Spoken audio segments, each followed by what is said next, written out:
introduce our next speaker. Is Maite Hess from Conservatoire of Amsterdam.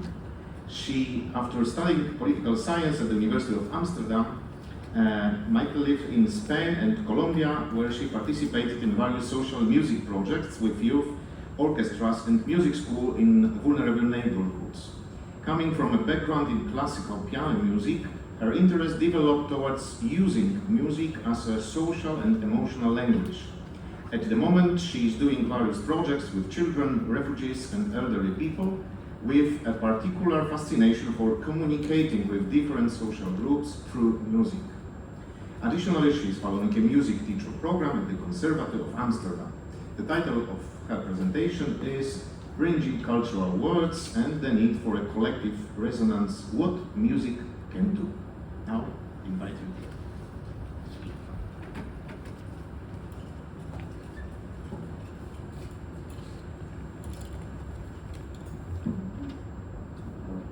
Hello everyone, good afternoon.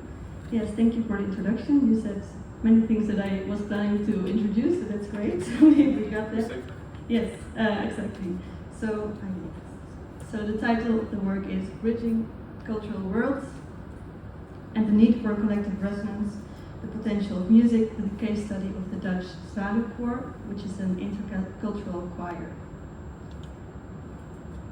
So I'll do a brief introduction on why music, some theory on music, politics and psychology, a case study of the choir and some concluding remarks. So yeah, we already had some of the introduction on myself, but basically a brief description is that I started as a pianist, then went on to study PPLE, so politics, psychology, law and economics with a major in political science. Then I missed the cultural and musical part, so I started to do volunteer work in social music programs. Then I thought, okay, then I should go to the conservatory and study to become a music teacher to actually be able to participate in these kind of very inspiring programs. And then when I was in the conservatory, I thought I should probably also go back to university to do a master's in peace building. So that's what I'm going to do next year. The master's is called Peace, Trauma and Religion, and it's actually at the Faculty of Theology in Amsterdam. So this is very inspiring for me already to get some taste of that. So moving between these disciplines, I realized it's actually not necessary to choose. Life is a very interdisciplinary thing, and that's also what interests me, so that's where I'm going at.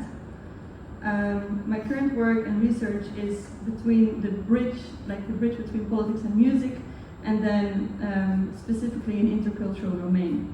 So music can be a very interesting social instrument. We saw it in the keynote speech already, there was a reference to society as a symphony. It's a very big challenge to sound together in this complex world that we live in. And music can be a very interesting way to explain that, but also to actually practice it. And currently I'm working as a project leader of this intercultural choir, the case study that we'll see in a minute. And so specifically today, what really interests me is the role of singing in bringing people together, and particularly also local people with a migration background. So this research is actually following upon something that I presented last year with my grandfather. Some of you know him, Gerard Kester. He couldn't be here today, unfortunately. He's turned 87 this week, but he's still going strong in his research. Also actually a lot of research in Malta. And his main conclusion on the question of what we need to connect cultures is the need for proactive policies. So we really need some kind of practical answers, or at least attempts of answers to all these problems that we're posing. So yeah, this presentation is also a little bit of an honor to him, because he inspired me a lot in this work. And some of you already saw my presentation in Macedonia, but don't worry, because today is really specifically about singing and about all the experience in the choir, so there will be new parts to the story. So, why music? Well, there's actually a lot of really interesting programs that work with music in different contexts to bring different social groups together. So one of the most famous is a really interesting program that started in Venezuela as a youth orchestra program, trying to include different children from vulnerable situations into orchestras to keep them from the street and give them some kind of perspective. But actually it was way more, it was really a social program. So their slogan is also music as a vehicle for social change. Now this inspired many other projects in the world, and it inspired me to see what is going on apart from this project, where of course it was still within the national context. It went to many other countries, and the main focus was to also include different social classes, but maybe not necessarily different cultural groups. Then there's some really good work done by Musicians Without Borders and Sounds of Change. They bring music projects to conflict areas, refugee camps, and also, for example, refugee centers in the Netherlands or other host countries, where they try to make contact with the people through music. These also mainly work with children, and then the case study of today is focusing on adults in intercultural choir. So all this kind of introduction brings me to the question, what if music could be an instrument for intercultural dialogue, and also can dialogue be a musical thing? So many of us have already explained or defined or interpreted this idea of intercultural or interreligious dialogue as well, and of course it is something for me, for theologists, for academians, for scientists, for religious people, non-religious people, everything in between. We saw some nuances today already. And for me it's also very much a practical thing. I think there's many people that should be included in this dialogue, that can't be here, that can't be at these kind of conferences, that don't understand most of the lectures that are being given here, although they're so interesting. It is also something that has to be taken to the street level, to the daily level. And music is a very, actually, great instrument to do so. So it is something super close to our human nature. Our connection to singing, for example, starts already before we are born. So a fetus, when it is only 28 weeks, it reacts already to the singing of its mother when it's still in the belly. Now we sing in churches, weddings, funerals, birthdays, traditions, and rituals, soccer matches, day marches in the army, and there's various types of songs and singing related to all kinds of religions, like hymns and anthems, but also songs related to Eid in Islam, Shabbat, bhajans, and these are just very few examples of the very rich tradition of music singing. And it plays some kind of role in really almost every culture and religion. So why?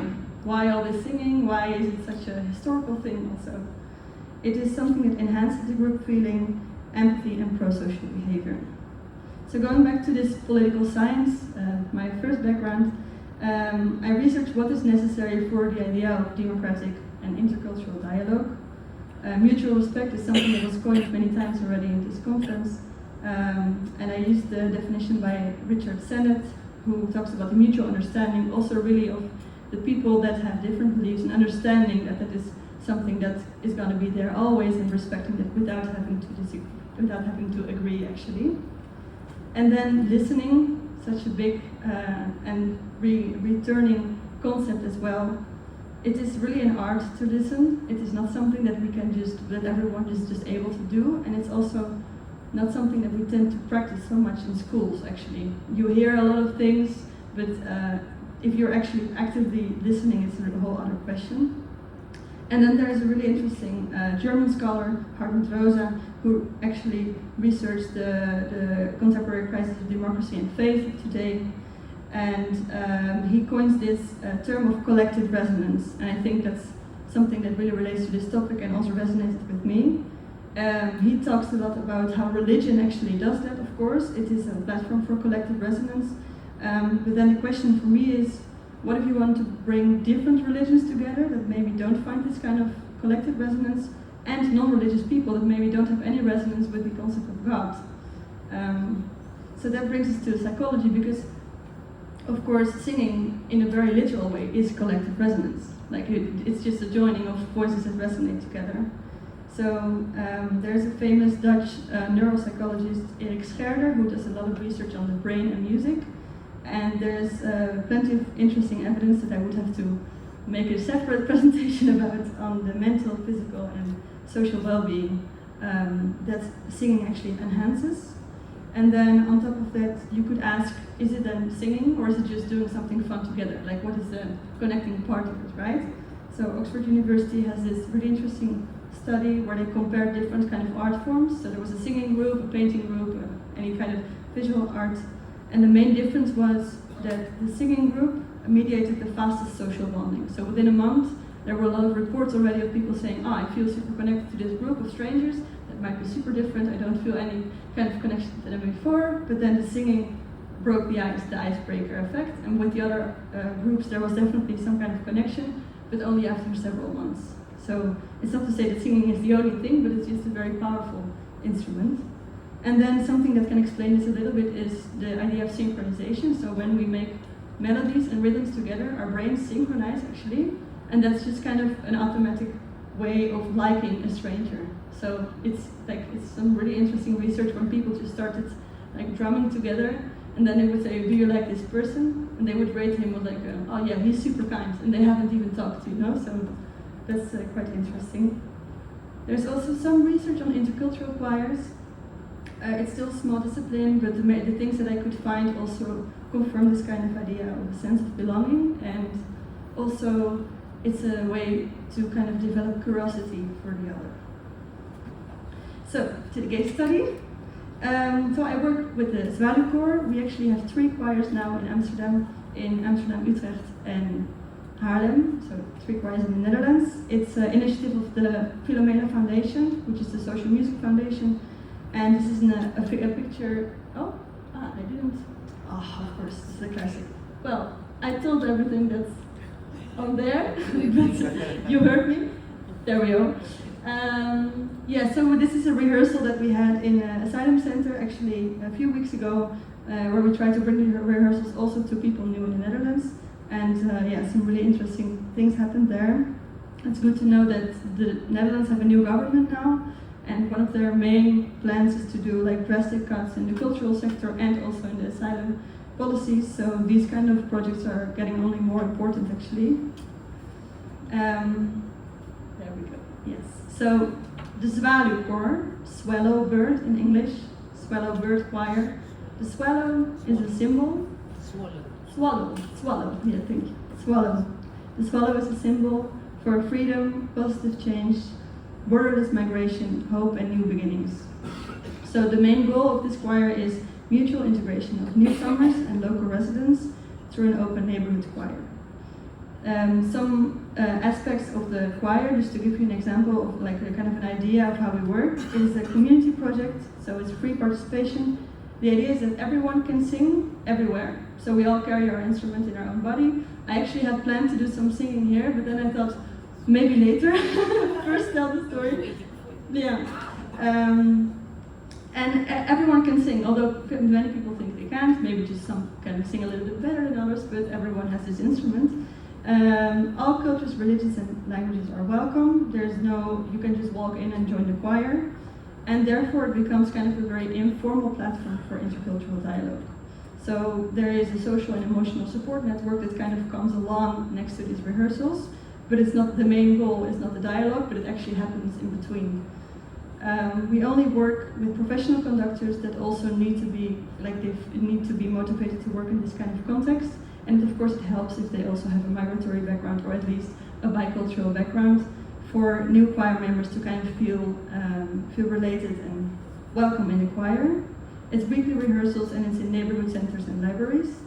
And then some very important aspect about these choirs is that the repertoire is only brought in by the choir members themselves. So they will bring songs from their own cultures, families, background, childhoods, lullabies, help with the pronunciation for the group, and also give some kind of context. And that really makes it a very equal and kind of mutual project. And it also has quite a broad reach. So family and friends get involved, neighbors, volunteers, musicians, and many more kind of people. And then this network is kind of growing. So you see someone that says, "Oh, I actually have a new Turkish neighbor, she might want to join," and then she brings a daughter. We had a 13-year-old Russian boy singing with us at once. There was a grandmother. It's a very kind of dynamic thing. Intergenerational, yes, definitely, yeah. And then one of the main things that interests me is also to research the barriers, because it depends so much per group, per cultural group, why they wouldn't or they would like to join the choir. And actually many times it's just very practical barriers. So it could be social or it could be a language barrier, but it could also really be the transport costs of the bus. So we arrange subsidies to pay for all the transport if people want to come, or we go to the asylum centers and really try to make this as low as possible for people to enter. And yeah, as I said, it's public rehearsals and concerts. So we would go to like open liberation days or libraries, churches to share the music and the story as well. So, of course, there are some. Oh yes, thank you. Yes, there are some challenges. It is not only super easy and fun and beautiful, because you have to deal with a lot of different cultures, tensions, emotions, how to reach diverse members. There's a sensitivity in music. Some people get offended by certain songs. Some people don't feel comfortable with certain music. So we prefer to not have religious or political repertoire, but sometimes if we discuss it with the group, this could actually work depending on the message of the song as well. Some of these kind of songs are actually very including and have a beautiful message. And the team spirit is not something that comes right away, so it's something that needs some time and some investment. So some solutions can be an intercultural organization. You have to have people in the organization that are also have different migration stories that can connect with different members. The repertoire, as I mentioned, informal gatherings around the rehearsals, and also very important that there is space for social and musical initiatives of the choir members, like where the concerts are going to be, who you're going to invite, etc. So for a brief illustration, this is another picture of actually a rehearsal last week in an asylum center, and I have a brief anecdote to kind of illustrate what can happen in these kind of instances.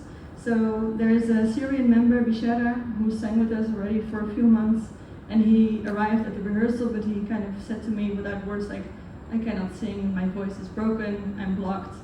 And then he showed me in Google Translate that something personal had happened, so his voice was gone. Like he just couldn't sing, so we were okay, fine, of course. He walked away, then he kept looking, we kept singing, keeping inviting him. And then after like half an hour, he started to like whisper again. So this singing came up a little bit. And then in the end, he was singing again, and he was doing like, oh, it is so bizarre. The whole day I couldn't use my voice, and it's back. And in the beginning, people didn't understand what happened, but then the other residents confirmed that the whole day he had been like completely blocked. No one could speak to him. Also, probably because of the intercultural context, there's so many different ways that people relate to emotions and the way they go about personal news. And then he said basically through this singing, something unblocked that got us to sing again, and then he could actually also talk to us and say that something bad had happened. So then this brings me to one of the final questions, that sometimes maybe if we can talk, maybe we should sing a little more. And then sometimes it brings actually, it opens a lot of barriers, can open a lot of barriers. So, in conclusion, bridging cultural worlds needs practice. Intercultural dialogue has a need for proactive policies, and collective resonance is something that's very important for that, which can happen through singing with mutual, so local people and newcomers participation. And now what can you do as an active takeaway? To consider intercultural choirs as an instrument for interfaith dialogue in your academic work, in institutional decision making and public policy design. You can research social initiatives like social music initiatives, or maybe even intercultural choirs in your region and see where you can support or even join one of these choirs, because for a collective resonance we need the mutual practice. It's not only the new people or the outsider group that has to adapt or change, and dialogue remains a very mutual thing. If you want to make connection, we want to make contact with each other, there's actually also a lot of things that we can do. So that needs actual practice. I would like to finish with a quote of one of my favorite philosophers. She is a Belgian-Polish philosopher, Alicia Gieszinska, and she also writes a lot of interesting philosophy on music. Music is more a foundation than an ornament to our existence. Music allows us to come home to ourselves. Thank you.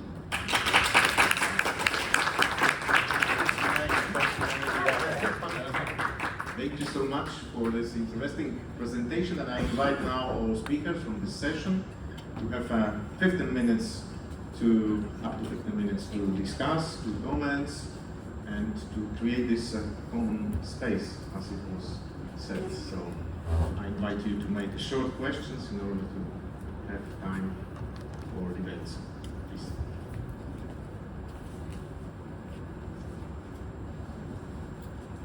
Hello. So, Maite, thank you for the lecture. I'm just making a comment. I'm not asking questions, but your lecture reminded me of the time when I was at the École Biblique in Jerusalem, and the Dominicans there lent their hall, one of the halls they have, to a group of young people. They were Jews and Palestinians, and they were there singing together. They had some kind of musical performance, but there was this kind of activity going on which really impressed me, and this was precisely the whole idea of bringing people from different cultures and religions together through music. So it's beautiful to have come across this and to have experienced it somehow. Thanks.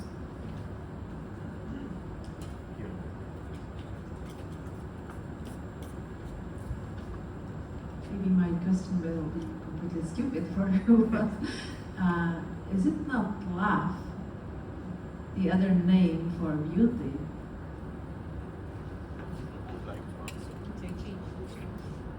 Yeah, you can try. Yes. It's on. Yes, it's on. I mean, definitely, at least for me, that is definitely how I experience it. I also have said sometimes that music is my religion, because I from a young age I learned how to believe in it, and it's just because I was raised non-religious. But definitely, I mean, I think the moment that you get touched by music, that's when there is love in it. There's also instances where people make music and they just play the notes and you're not touched, and maybe then that is not equal to the love in music, but otherwise I would definitely agree. Yes. Yes, of course I agree. I mean,